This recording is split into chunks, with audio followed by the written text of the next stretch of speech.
Ebenezer Scrooge is back, and this time he's out for blood. Not really. Remember, Scrooge is a changed man. Not only is he a generous and kind fellow nowadays, but he can see and interact with the invisible world, or the world of spirits, because of his previous adventure with the ghosts of Christmas Tenses. One night, a spirit visits Scrooge's mansion and asks our favorite repentant miser to help his friend, Casper Malthus. Casper, just like Scrooge, had been visited by the ghosts of Christmas Tenses in order to divert the corrupt industrialist from his wicked path. It seemingly worked, until another spirit appeared and convinced Casper to stay on his nefarious course. Now, if Scrooge doesn't stop Casper, something terrible will happen to the working class in London. With top hat donned and cane in hand, Scrooge sets out to save the city he loves and the soul of the man who would destroy it. There have been a lot of unofficial sequels to Charles Dickens' classic, A Christmas Carol, but who would have ever thought one of those sequels would end up being a video game? And a Metroidvania no less. Why, it's a Christmas miracle it is! But is it? I'm gonna be real. I tried to get this analysis out before Christmas, but I just couldn't get into this game. Plus, Tevi came out and I really wanted to play that. In other words, Ebenezer and the Invisible World wasn't exciting enough to hook me. But now that I've finally sat down and given it a fair shake, do I think it's an MV worthy of Dickens' legacy? Let's find out. Combat. For an old dude, Scrooge has got hands. Not only does he exercise spirits with extreme prejudice, but he also goes toe-to-toe with the bourgeoisie's armored goons like they're nothing. One of Malthus's goons practically fights using the power of God in anime, and Scrooge sends him packing. Twice. And old boy's vertical puts LeBron's legacy to shame. I don't know, it's just funny to watch this old guy leaping all over the place and beating the shit out of everything with his cane. I guess getting visited by Christmas phantoms is the fastest way of becoming a badass. Anywho, as ridiculous as Ebenezer and the Invisible World's combat sounds on paper, it actually works, most of the time, and is fun enough. You beat spirits and goons with your cane, and you summon attack spirits to do all sorts of silliness, like shoryukens, spear chucking, and summoning falcons to swirl around you like a shield. Each attack spirit has its own strengths and can excel in certain situations, so it's nice you can cycle through them on the fly. The only issue is you get way too many of these guys, and cycling through them can be a hassle during tense situations. Moreover, their pictures in the corner are so tiny, you might not recognize the one you want if you're cycling too quickly. My favorite part about the attack spirits is that you can unlock their potential by meeting a goal attached to them. Typically, this goal is either kill X amount of enemies or do X amount of damage. But I still enjoyed making my spirit bros the best they could be. There'd be times I'd throw on a video and just grind to unlock their skills. Their unlocked skills were pretty diverse too. Sometimes their crit chance would increase, sometimes they'd chuck more spears, and sometimes they'd get more damage or add AoE to their attack. Upgrades were usually always worth it, so I didn't mind the grind. Using attack spirits is pretty easy. Press the spirit button and they'll go to work as long as you have the mana for it. If your blue bar runs out, you can regain mana by whacking jabronis with your cane. It's a simple yet effective system. You can also recover mana by drinking elixirs. These can be bought at a traveling merchant's shop that doesn't actually travel anywhere. He just stays in one spot the entire game. Probably because the shop's being dragged around by a giant pig. Because that was a thing in Victorian London? I don't know. I stopped caring about what the Brits do back in 1776.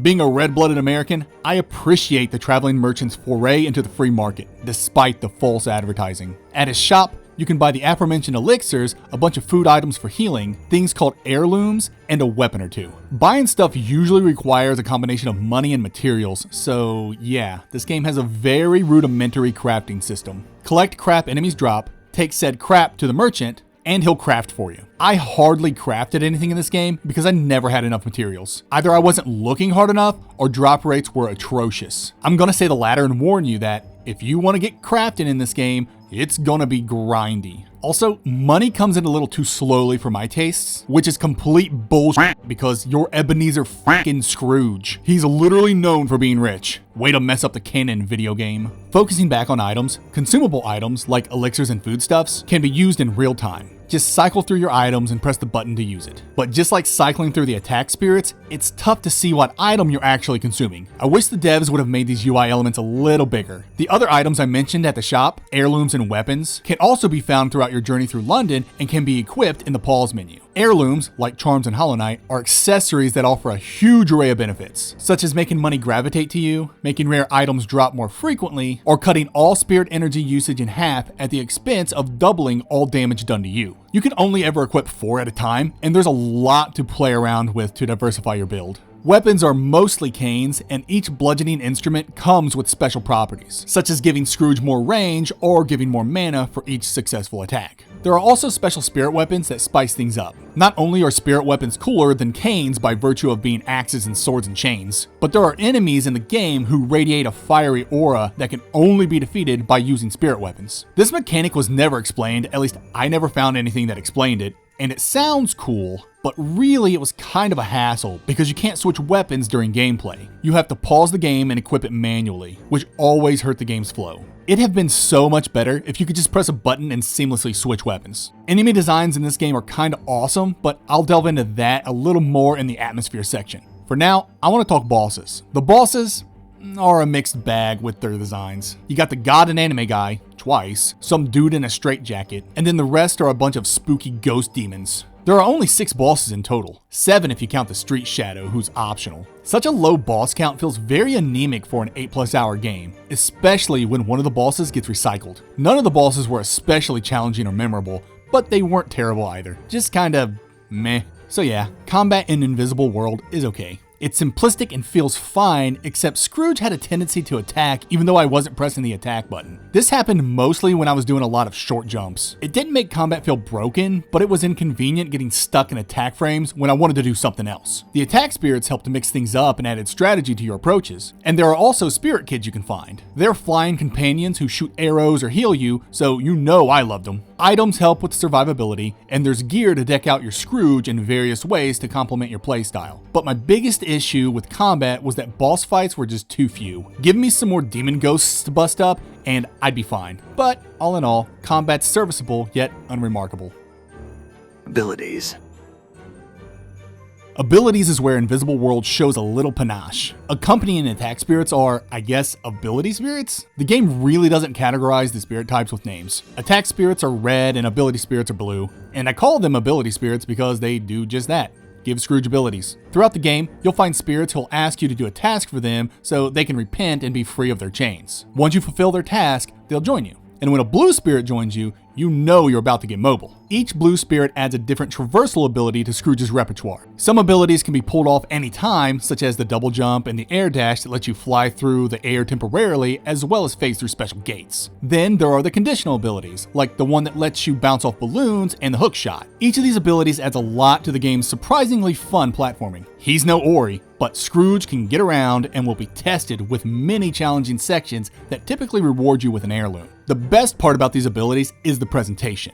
Anytime Scrooge uses an ability spirit's ability, that spirit manifests to help Scrooge out. My favorite is the circus acrobat who helps Scrooge glide. Her dangling leg is just so funny. I appreciate little details like that. So yeah, abilities in Invisible World work well, even though, despite their cool presentation, there's not a single one you haven't seen in another MV. Except maybe the mirror ability. It's unique in that Scrooge gets teleported to an abstract world full of mostly not broken platforming challenges. It's a cool change of pace and an interesting utility gating design. But yeah, the abilities overall are neat and do their job of making platforming interesting, except for the water-breathing ring. Tying an ability to equipment usually leads to gameplay interruptions, and this ring is no different. Gives me Ocarina of Time water temple flashbacks, and nobody wants those.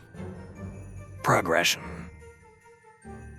There's not a lot to discuss here. Scrooge doesn't gain EXP, nor does he level up in any way. Though, if you recall, attack spirits and hands, once you complete their objective, found in the menu. Scrooge can increase his HP and mana by offering NPCs materials found throughout London, but that's the extent of improving him stat-wise. There are no skill points nor a skill tree to put those skills into. Heirlooms and gear are the only ways to customize Scrooge. There are 8 weapons in the game and 30 heirlooms, and I found only half of each because I didn't feel like exploring this game more than I had to. And I think that's the perfect segue into the next section.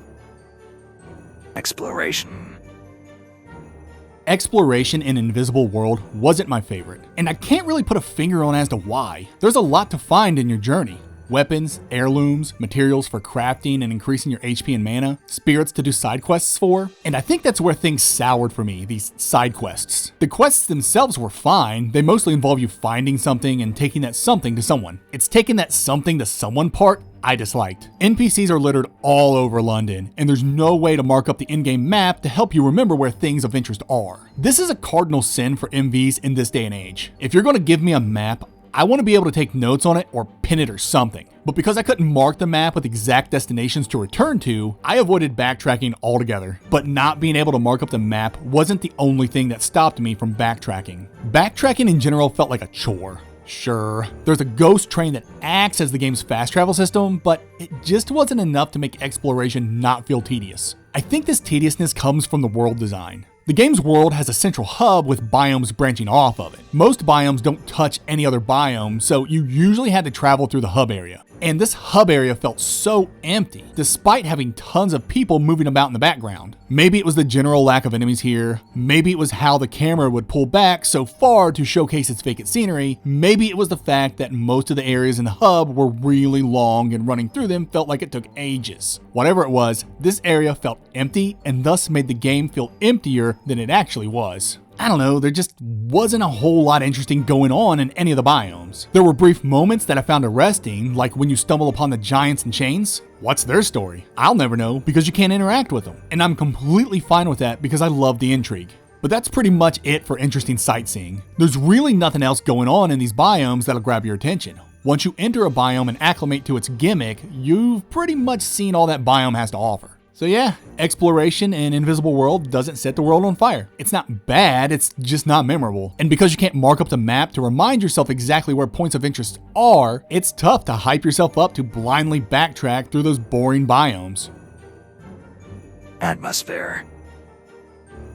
You like Christmas and winter? Then you'll love Invisible World's atmosphere. Or at least City Center, the game's boring hub I just went on and on about. It's a snowy town at twilight covered in Christmas decorations. And everything is hand-drawn. What's not to love? The other biomes don't share the aesthetic and go their own way, but it all works. I especially like Bedlam Asylum with all the people in the foreground hanging in changes. Very creepy. The music in the game comes across as generic. It gets the job done by creating this Christmassy undertone with bells tolling and jingling, but nothing really pops as outstanding. But the enemy designs are fantastic. The goons look fine, but the unrepentant ghosts are very creative. They're humans twisted in the afterlife by their regrets or by what material thing they obsessed over in life. And these designs do that conceit justice. We have ghosts who look like lizards and spiders and all kinds of grotesque amalgamations that reflect their former lives and misdeeds. And every single enemy has a bestiary entry that explains in detail why that enemy has morphed into such a monstrosity. It's a fantastic touch. The wintry backdrops with their Christmas trimmings, the Christmas-like music, and the unrepentant ghosts with their malformed bodies reflecting their life's perversion makes for an excellent atmosphere that pays proper homage to its source material. Speaking of source material, Narrative. Let's get this out of the way. Charles Dickens' level of writing, this is not. But that doesn't mean it doesn't do a good job of channeling Dickens' original message. There are some hiccups with grammar, extra letters appearing out of nowhere, and some text that just doesn't appear. But the sentiment, or should I say the spirit, of Dickens' work is well preserved. Like Jacob Marley before him, Scrooge works with the spirits to find the things from Casper's life that'll remind the misled industrialist of all the good he's able to do in the world in the hopes of changing his heart and saving his soul. I'm not going to spoil the story, and I don't think a spoiler section is necessary. Just know the narrative's kinda sappy, and the devs did a good job emulating Dickens' messaging and at creating a worthwhile climax. There's only one ending, which is disappointing, but for a game centered around Christmas, I get why the devs didn't want to make a bad ending. Nobody wants bad endings in their Christmas stories. That's just not Christmassy. Conclusion. Ebenezer and the Invisible World isn't a bad Metroidvania, but it is pretty unremarkable. I don't know what it is, but I just couldn't connect with it, despite it doing some things rather well. It has a lot of what I want in a Metroidvania. Decent combat and platforming and abilities, gear to customize your character, crafting, side quests, and lots of things to find and do. It's just, I didn't want to find and do any of it. I completed this game in 8.5 hours with only half of the weapons and heirlooms discovered. I even missed a ghost or two, but I just couldn't be bothered with searching all this stuff out. Maybe if the game did something to aid with the hunt, like letting me mark up the map or providing percentages of how much stuff I still needed to find in a biome, then I'd want to seek out this stuff. But because the world felt empty and uninteresting, I couldn't muster up the energy to do it. In the end, it took everything out of me just to complete this game. Apparently there's DLC coming that has to do with the World's Fair, but I don't know if I'll revisit this game.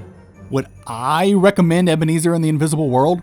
It definitely wasn't for me. Its combat and platforming, though competent, doesn't do anything to make it stand out in the sea of MVs. And it lacks any meaningful challenge except for this one part in the last biome where it just kept going and going. I guess you could argue it has lots of secrets and hides its loot well because I only found half of it, but I'd argue it was tough to find stuff with my eyes glazing over from boredom.